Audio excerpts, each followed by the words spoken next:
Hi there! Today we're going to talk about SEO KPIs, or the key performance indicators of search engine optimization. We're going to go through those KPIs one by one and explain what they mean and why they matter.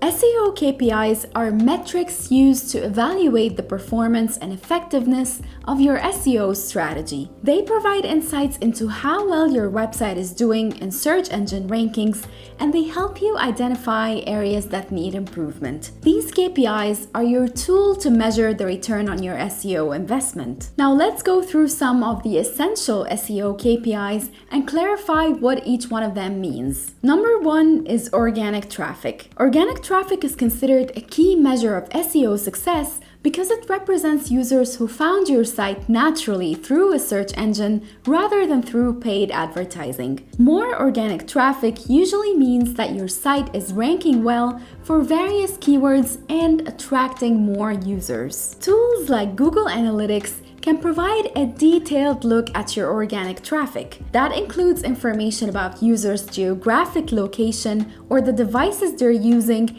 and even the pages they visit most frequently on your website. Number two is keyword rankings. Monitoring your website's position in the search engine results page for specific target keywords can provide insights into the effectiveness of your SEO efforts. High rankings usually mean that your website has greater visibility, which generally leads to more traffic. It's also important to track not just high-volume popular keywords, but also long-tail keywords and phrases that are very specific to your business. Tools such as SEMrush, Ahrefs, or Google Search Console can provide detailed keyword ranking reports. KPI number three is backlinks. Backlinks or inbound links are links from other websites that direct users to your site. They're important for SEO because search engines view them as a vote of confidence in your content. The more high-quality backlinks your website has, the more likely it is to rank well in search results. You need to know that in this case, quality matters as much as quantity. Links from high-authority sites are generally worth more than those from low-authority sites. And if you want to find out more information about that or do some backlink analysis, this can be done using tools like Ahrefs, Moz's Link Explorer, or Majestic. KPI number four is bounce rate. Bounce rate refers to the percentage of users who visit your site and leave without interacting with the page or visiting any other pages on your site. A high bounce rate can be a sign that users are not finding what they're looking for on your site, which could be due to issues with your site's content, design, usability, or even loading speed. Reducing your bounce rate often involves improving the quality and relevance of your content and also improving your site's navigation and optimizing your site's speed. KPI number five is page loading speed. Page loading speed has become a critical ranking factor, especially since Google's mobile-first indexing. Users have very short attention spans nowadays, and if your site takes too long to load,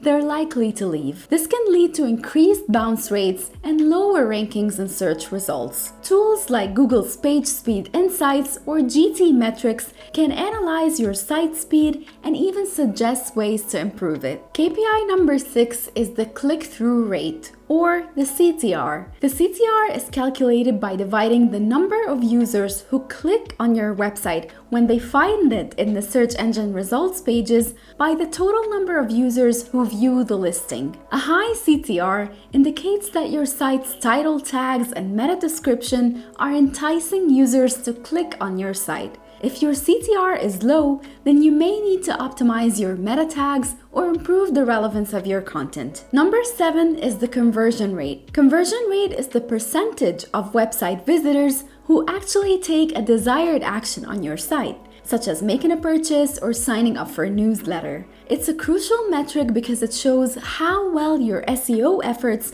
are translating into meaningful actions that contribute to your business goals. You can improve your conversion rate by enhancing your site's user experience, optimizing your calls to action, and ensuring that your content aligns with your users' intent. Number eight is the dwell time. Dwell time is the length of time a user spends on your site after clicking on it in the search engine results page. Longer dwell times can suggest to search engines that your site provides relevant, high-quality content which can boost your rankings. To increase dwell time, focus on creating engaging, informative content and improving your site's usability. Number 9 is mobile traffic. Given the widespread use of smartphones, it's crucial to track how much of your traffic comes from mobile devices. If your site is not mobile friendly, users are likely to have a poor experience, which can lead to lower rankings in mobile search results. Google's mobile friendly test